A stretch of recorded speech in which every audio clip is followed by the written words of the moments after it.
اللہ کی ربوبیت پر اطمینان جب انسان کو ہو جاتا ہے، میرا رب اللہ ہے، ربی اللہ، انسان کے لیے نہ کوئی کھٹکا، نہ کوئی خطرہ، نہ کوئی خوف، نہ کوئی حزن۔ جو کچھ ہو رہا ہے کس کے اذن سے ہو رہا ہے؟ اللہ کے اذن سے۔ اللہ کے اذن کے بغیر پتہ تک نہیں ہلتا۔ یہ کوئی اندھا بہرا مادہ نہیں ہے جس سے مجھے کوئی خوف ہو۔ اندھا بھینسا چلا رہا ہو اس سے تو ڈرنے کا ہر انسان کو ڈرنا چاہیے، نہ معلوم کس کو ٹکر مار دے، لیکن نہیں، اس کائنات کو چلانے والا ایک سمیع و بصیر خدا ہے۔ وہ جو میرا دوست ہے، میرا ولی ہے۔ اللہ ولی الذین آمنوا یخرجہم من الظلمات الی النور۔ اللہ اہل ایمان کا ولی ہے، ساتھی ہے، پشت پناہ ہے، مددگار ہے، حمایتی ہے۔ بتائیے جسے یقین ہو جائے کہ اللہ میرا مددگار، اللہ میرا محافظ، اللہ میرا پشت پناہ، اللہ میرا حمایتی، اس کے لیے کوئی خوف ہوگا؟ اس سے کوئی ڈر ہوگا؟ میں مثال دیا کرتا ہوں ایک بہت سادہ، پنجاب کے دیہات کی۔ وہ بڑا چودھری ہے اور کوئی غریب کسان ہے۔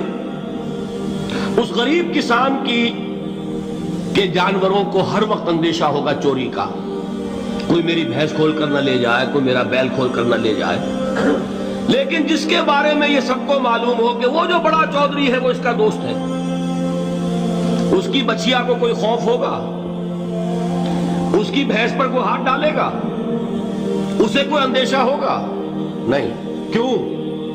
کہ وہ بڑا چودھری، بڑا اس کا یہاں کا سردار، جاگیردار، سب کو معلوم ہے وہ میرا دوست ہے، کوئی میرے خلاف اقدام نہیں کر سکتا۔ اس دنیا میں یہ چھوٹی سی بات اگر آپ کے دلی اطمینان اور سکون کا باعث بن سکتی ہے تو ذرا تصور کیجئے۔ میں لفظ تصور استعمال کروں گا صرف اس لیے کہ اس کا ہم جس کو کہتے ہیں ادراک اور شعور کر نہیں سکتے، اگر کے ساتھ کر سکتے۔ اگر یقین ہو کہ اللہ میرا مددگار اور یقین ہو کہ اللہ ہر آن میرے ساتھ ہے، پھر کوئی خوف؟ کس کا خوف؟ کوئی شے اللہ سے بالا تر ہے؟ کوئی قوت اس سے زیادہ طاقتور ہے؟ کوئی اس کے ارادے کو بدلنے والا ہے؟ کوئی اس کی مشیت کے آڑے آنے والا ہے؟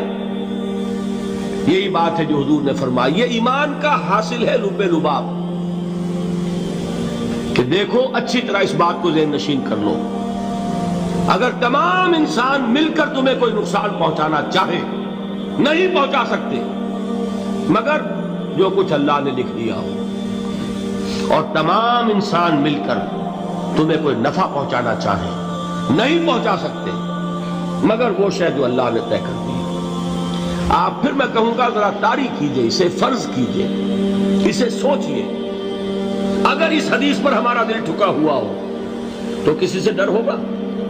یہ مجھے نقصان نہ پہنچا دے، یہ میری رپورٹ خراب نہ کر دے، یہ میری انکریمنٹ نہ رکوا دے، یہ میرا یہ نہ بگاڑ دے، یہ میرا یہ نقصان نہ پہنچا دے۔ اس کا ڈر، اس کا ڈر، اس کا خوف، اس کی خوشامد، اس کے لیے جا کر طرح طرح سے اپنی عزت نفس کو ذلیل کروانا اس کے سامنے، یہ سب کچھ کیوں کرتا ہے انسان؟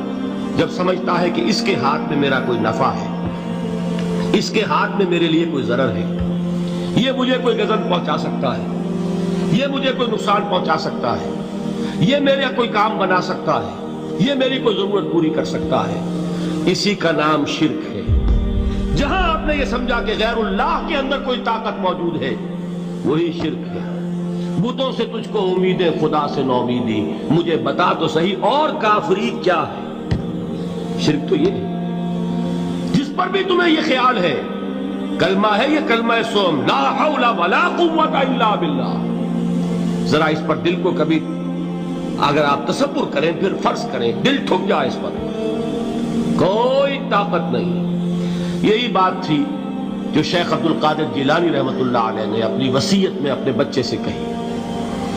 11ویں دینے والے ہیں، لیکن حضرت شیخ عبد القادر جیلانی کی وصیت اور تعلیمات کو کتنے لوگ ہیں تم جانتے ہو؟ یہ جن مقامات تک پہنچے ہیں وہ کس چیز کی بدولت پہنچے؟ انہوں نے جو پیغام دیا وہ کیا تھا؟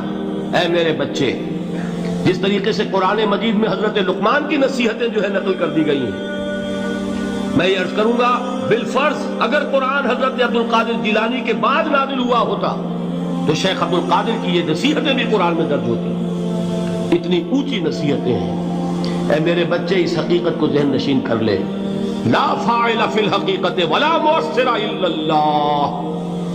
اس کائنات میں نہ کوئی فاعل حقیقی ہے نہ مؤثر حقیقی ہے سوائے اللہ۔ کسی شے میں کوئی تاثیر نہیں اگر اللہ نہ چاہے۔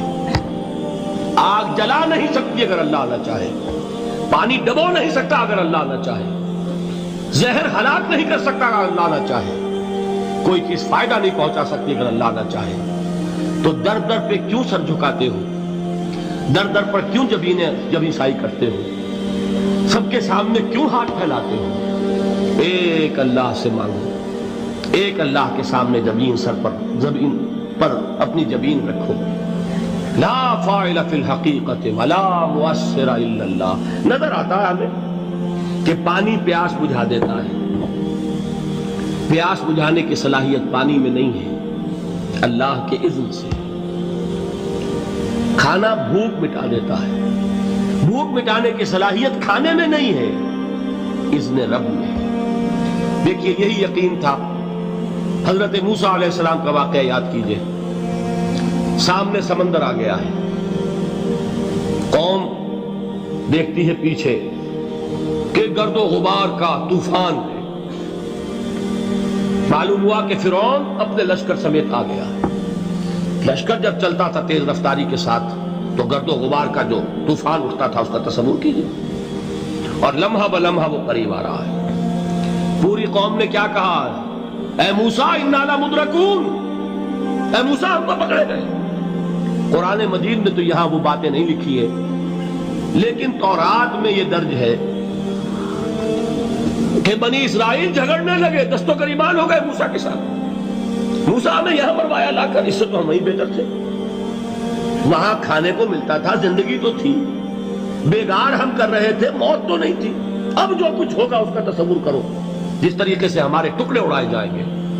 تو لڑ رہے ہیں حضرت موسیٰ علیہ السلام سے۔ یہ تورات کی تفصیل ہے۔ قرآن میں صرف اتنا آیا ہے، پریشان ہو کر انہوں نے کہا انا لمدرکون، موسیٰ ہم تو پکڑے گئے۔ اس وقت موسیٰ کا جواب کیا ہے؟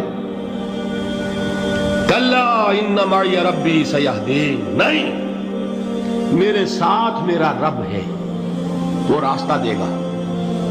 بتائیے کہاں راستہ نظر آ رہا ہے؟ یہ ہے ایمان بالغیب۔ راستہ نظر نہ آئے تب اللہ پر یقین ایمان ہے۔ جیب میں پیسے ہوں اور تب دل کو اطمینان ہے تو ایمان کس پر ہوا؟ پیسے پر، اللہ پر نہیں۔ جب وسائل و ذرائع نہ ہو اور پھر یقین ہو کہ اللہ مسبب الاسباب ہے، وہ اسباب کا پابند نہیں ہے، وہ اسباب کا محتاج نہیں ہے، اسباب اس کے محتاج ہے۔ اگر یہ یقین ہے تو اللہ پر ایمان ہے، یہ نہیں ہے تو تمہارا ایمان اسباب پر ہے، وسائل پر ہے، ذرائع پر ہے، مادیات پر ہے، اللہ پر نہیں۔ اس وقت کہاں راستہ تھا؟ کوئی راستہ تھا؟ سمندر ہے اور ادھر سے لشکر آ گیا ہے۔ کلا ان معی ربی سیہدین۔ اب دیکھیے ایمان کہہ دینا آسان ہے، ہوا معکم اینما کنتم، جہاں کہیں بھی تم ہوتے ہو اللہ تمہارے ساتھ ہوتا ہے، لیکن اس کا یقین قائم ہو جائے تو زمین و آسمان کا فرق واقع ہو جائے۔